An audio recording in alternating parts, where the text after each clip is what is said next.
Hello everyone. आप सभी लोगों का एक बार फिर से आपके अपने YouTube channel massive skill mechanical में स्वागत है। दोस्तों, आज के इस वीडियो में मैं आप सभी लोगों को एनएमडीसी का मॉडल पेपर डिस्कस करूंगा, जिसमें कि मैं आपसे heat transfer, refrigeration and air conditioning का टॉप 20 ऑब्जेक्टिव क्वेश्चन और आंसर डिस्कस करूंगा। ये हमारा पार्ट 129 है।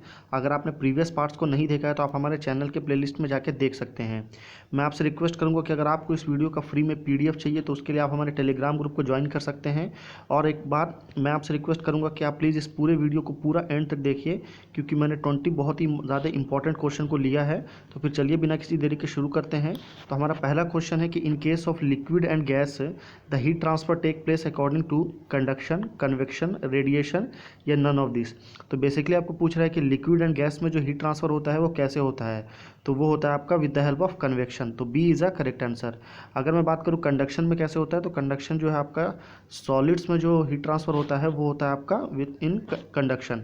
अभी देखिए, ये तीनों मैकेनिज्म ऑफ हीट ट्रांसफ़र है। पहला है आपका कंडक्शन, दूसरा है आपका कन्वेक्शन और तीसरा है आपका रेडिएशन। एक ही जगह में तीनों चीज़ें दिया हुआ है। क्वेश्चन नंबर 2 में चलते हैं कि the radiation emitted by a black body is known as black radiation, full radiation, total radiation या ऑल ऑफ दिस।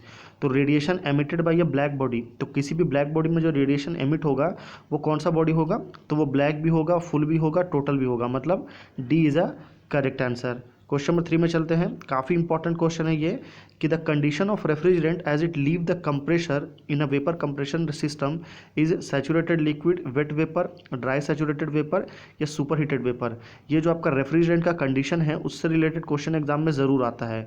क्वेश्चन क्या है कि आपका जो वेपर कंप्रेशन रेफ्रिजरेशन सिस्टम है, इसमें जब आपका जो रेफ्रिजरेंट है अगर वो कंप्रेसर को क्रॉस करेगा उस समय उसकी जो सिचुएशन रहेगी और कंडीशन रहेगी वो क्या रहेगी। तो देखिए, सबसे पहले देखते हैं तो कंप्रेसर के बाद वाली जो यूनिट होती है उसको क्या बोलते हैं, हाई प्रेशर।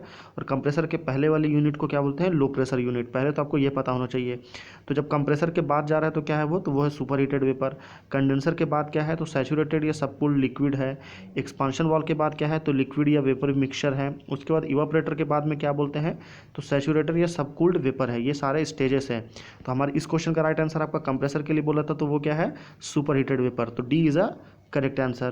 क्वेश्चन नंबर 4 में चलते हैं कि the super heating in a refrigeration cycle does not affect COP, increase COP, decrease COP या नन ऑफ दिस। तो सीओपी का मतलब क्या है यहाँ पे, तो कोफिशिएंट ऑफ परफॉर्मेंस। तो देखिए, रेफ्रिजरेशन साइकिल में दो चीज़ें होती है, एक होती है आपका सुपर हीटिंग और एक होता है आपका सब कूलिंग।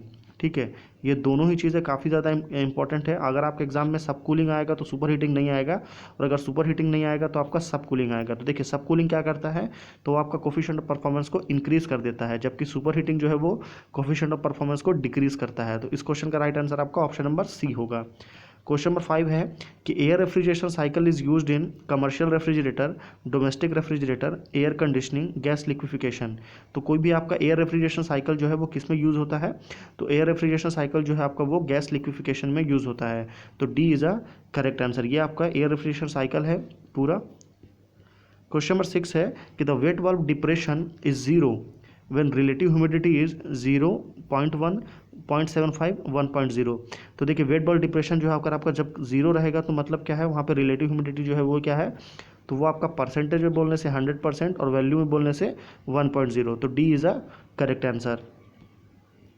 क्वेश्चन नंबर 7 है कि thermostatic expansion valve operates on the change in the degree of super heat at exit from the evaporator, temperature of the evaporator, pressure in the evaporator या none of this. तो देखिए, thermostatic expansion valve जो है operate होता है वो कैसे operate होता है, तो degree of super heat at exit from the evaporator से। तो A is a correct answer. Question number 8 में चलते हैं। क्वेश्चन नंबर 8 क्या है कि the freezing point of R12 का, R12 क्या है, तो ये आपका रेफ्रिजरेंट का फॉर्म है। और आर जो है किसके लिए डिनोट करते हैं, तो फ्रियोन के लिए। फ्रियोन जो है कौन सा ग्रुप का आता है, तो वो हेलो कार्बन ग्रुप का रेफ्रिजरेंट आता है। तो R12 का जो आपको फ्रीजिंग पॉइंट बताना है, दो पॉइंट होता है, एक होता है आपका बॉइलिंग पॉइंट और एक होता है आपका फ्रीजिंग पॉइंट। तो फ्रीजिंग पॉइंट आपका R12 का कितना है, -86.6, -95.2, -107.7 या -135.8 डिग्री सेंटीग्रेड। तो फ्रीजिंग पॉइंट ऑफ R12 है वो है आपका -135.8 डिग्री सेंटीग्रेड।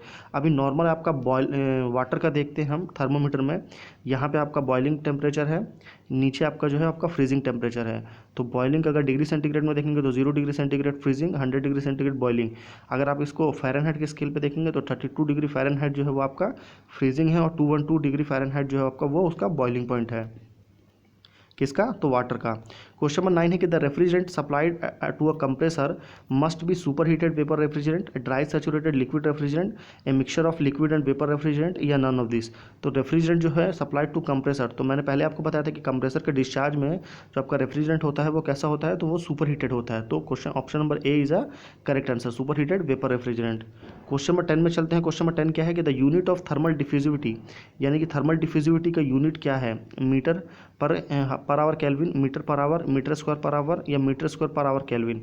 तो यूनिट ऑफ थर्मल का डिफ्यूजिविटी यानी कि थर्मल डिफ्यूजिविटी का यूनिट क्या होगा, तो वो होगा आपका मीटर स्क्वायर पर आवर। तो C is a correct answer. Question number 11 में चलते हैं। क्वेश्चन नंबर 11 काफ़ी अच्छा है कि the dry bulb temperature, dry bulb temperature को शॉर्ट फॉर्म में क्या बोलते हैं, डायरेक्ट कभी कभी एग्जाम में आपको डीबीटी बोल देगा कि DBT on the psychrometric charts are vertical and uniformly space, horizontal and uniformly space, horizontal and non uniformly space या कर्व लाइन। तो ड्राई बल्ब टेम्परेचर जो है वो कैसा रहता है, तो वो आपका वर्टिकल एंड यूनिफॉर्मली स्पेस रहता है। तो A is a correct answer. अभी इसको डायग्राम में देखते हैं, साइक्रोमेट्री चार्ट देखिए, ये आपका साइक्रोमेट्री चार्ट है। यहाँ पे जो आप कर्व देख रहे हैं, कर्व को क्या बोलते हैं, कर्व से इंपॉर्टेंट क्वेश्चन आता है, वो है आपका रिलेटिव ह्यूमिडिटी। ये लाइन आपका ड्राई बल्ब टेम्परेचर है नीचे साइड में, ये आपका स्पेसिफिक ह्यूमिडिटी है, इधर आपका वेट बल्ब टेम्परेचर है, और ये आपका एंथैल्पी का लाइन है लास्ट वाला। तो सारे लाइन्स आपको पता होना चाहिए और उस लाइन को क्या बोलते हैं। क्वेश्चन नंबर 12 है, काफ़ी इजी क्वेश्चन है कि the pressure at the outlet of a refrigerant compressor, यानी कि किसी भी कंप्रेसर का जो आउटलेट होता है वो क्या होता है, suction pressure, discharge pressure, critical pressure या बैक प्रेशर। तो रेफ्रिजरेंट कंप्रेसर का जो आउटलेट होता है वो होता है आपका डिस्चार्ज प्रेशर, और जो सक्शन प्रेशर क्या है, तो सक्शन प्रेशर जो है उसका इनलेट प्रेशर है। एक आपका आउटलेट प्रेशर हो गया और एक आपका इनलेट प्रेशर होगा। अगले क्वेश्चन में चलते हैं। क्वेश्चन नंबर 13 है कि the evaporator used in house hold refrigerator, यानी कि जो हाउस होल्ड रेफ्रिजरेटर या जो घर में हम फ्रिज देखते हैं उसमें कौन सा इवोपरेटर यूज़ होता है, frosting evaporator, non frosting evaporator, defrosting evaporator या नन ऑफ दिस। तो evaporator used in household refrigerant is frosting evaporator. तो A is a correct answer. Question number 14 में चलते हैं कि the lowest thermal diffusivity is of iron, lead, aluminium या rubber. तो सबसे कम थर्मल डिफ्यूजिविटी किसका होता है, रबर का होता है। किसका होता है, रबर का। D is a correct answer. Question number 15 में चलते हैं कि इन chemical dehumidification process due point temperature decrease, wet bulb temperature decrease, dry bulb temperature increase या ऑल ऑफ दिस। तो देखिए किसी भी आपका केमिकल डीह्यूमिडिफिकेशन, तो देखिए डीह्यूमिडिफिकेशन वो प्रोसेस है जिसमें से आपका ह्यूमिडिफिकेशन या ह्यूमिडिटी को डिक्रीज करते हैं या ह्यूमिडिटी को रिमूव करते हैं, उसको क्या बोलते हैं, तो डीह्यूमिडिफिकेशन बोलते हैं। तो उस प्रोसेस में आपका ड्यू पॉइंट टेम्परेचर भी कम होगा, वेट बल्ब टेम्परेचर भी कम होगा और ड्राई बल्ब टेम्परेचर जो है वो आपका इंक्रीज होगा, मतलब D is a correct answer. Question number 16 में चलते हैं। क्वेश्चन नंबर 16 क्या है, काफ़ी ज़्यादा इंपॉर्टेंट क्वेश्चन है, मेरे इस वीडियो का सबसे इंपॉर्टेंट क्वेश्चन क्या है कि the air cooling system mostly used in transport type aircraft, यानी कि जो ट्रांसपोर्ट एयरक्राफ्ट होता है उसमें कौन सा एयर कूलिंग सिस्टम यूज़ होता है, simple air cooling system, simple evaporative air cooling system, bootstrap air cooling system या ऑल ऑफ दिस। तो air cooling system mostly used in transport type aircraft, that is bootstrap air cooling system. तो C is a correct answer. Question number 17 में चलते हैं कि the relative humidity line on a psychrometric chart are, relative humidity जो line है वो psychrometric chart में कौन सी है, vertical and uniformly space, horizontally and uniformly space, horizontal and non uniformly space या कर्व लाइन। तो रिलेटिव ह्यूमिडिटी जो है वो होता है आपका कर्व लाइन। तो D is a correct answer. Curve line देखिए कौन सा है, तो साइक्रोमेट्रिक चार्ट में ये वाला जो लाइन आपका है यही कर्व लाइन है, इसी को हम रिलेटिव ह्यूमिडिटी बोलते हैं। शॉर्ट में क्या है ये, तो आर एच, और ये आपका परसेंटेज में होता है। क्वेश्चन नंबर 18 है कि vapour absorption refrigeration system, vapour absorption refrigeration system short में क्या बोलते हैं, vapour absorption refrigeration system, give noisy operation, give quite operation, require little power consumption, ये कूल बिलो 0 डिग्री सेंटीग्रेड। तो वेपर एब्जॉर्प्शन रेफ्रिजरेशन सिस्टम क्या होता है, तो वो बहुत ही नॉइजलेस ऑपरेशन होता है, मतलब B is a correct answer. ये क्वाइट ऑपरेशन क्यों देता है, क्यों, क्योंकि इसमें कंप्रेसर नहीं होता है, इसका ऑपरेशन जो है इतना शांत क्यों होता है, क्यों, क्योंकि इसमें कंप्रेसर नहीं होता है, इस वजह से ये ज़्यादा साउंड नहीं करता है। क्वेश्चन नंबर 19 है, काफ़ी अच्छा क्वेश्चन है कि the ratio of energy transfer by convection to that by conduction is called Stanton number, Nusselt number, Biot number या पैकल्ट नंबर। तो रेशियो क्या होगा, रेशियो क्या बोल रहा है, energy transfer by convection to that by conduction, that is called Nusselt number. तो B is a correct answer. Question number 20 है कि ड्यूरिंग डीह्यूमिडिफिकेशन प्रोसेस, इस क्वेश्चन का राइट आंसर आपको मुझे कमेंट करके बताना है।